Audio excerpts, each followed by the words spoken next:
an'ireo mpanohitra indrindra taoriana amin'ny fiainan'izy ireo tamin'ny vondra Europeana sy ny fikambanana raisam-pirenena hafa. Ho an'ny antoko TGV hoe Andriamatoa Rajoelina dia efa lany Andriamatoa Rajoelina matoky ny mpitandro filaminana izy ireo ary maika noho ny asa fampansoana ny filoha Andry Rajoelina. Valokafatra avy amin'ny Andriamatoa Ernaivo Romy manoloana indrindra ny feu de route kasain'ny mpanohitra izay voizina amin'izao fotoana izao. Amina eo amin'ny antoko TGV sy mipanohana ny kondedalarana fatelo dia ohatrany tsy misy daholy sy zavatra rehetra ataon'ny mpanohitra rehetrarehetra. Aminay reny ohatrany tsy misy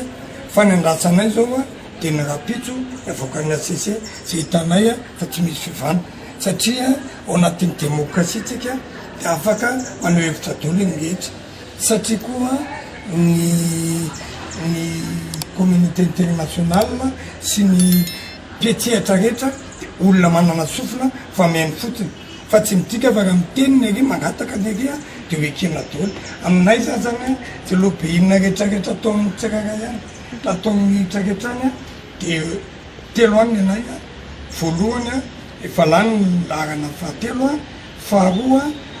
matoky fitandro filaminana zay fitandro filaminany ary fahatelo dia anoho ny asa fampantroana ny filoana Rajoelina efa mifoaka fomba ofisialy.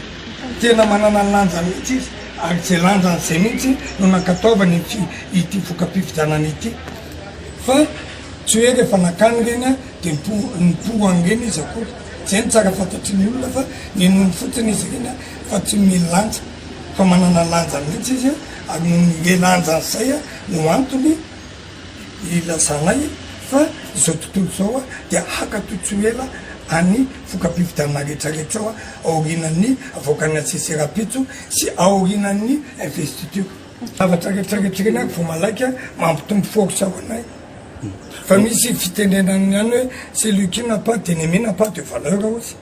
Misy fiteny jakisany io ka ianao raha vao tsy misy fahavalo tsy misy mpifaninana dia tsy valeur. Aminay reny dia efa zavatra fanitranga efa manao politika ianao dia tsy maintsy misy foana mpamingamingana politika fa ilalana iny tsy maintsy miroso Madagasikara tsy maintsy mandroso. Raha ny fanolorana sosokevitra no raha mpandroso amin'ny firenena dia Madagasikara ny tokony lahara-paloha larana iran'izao tontolo izao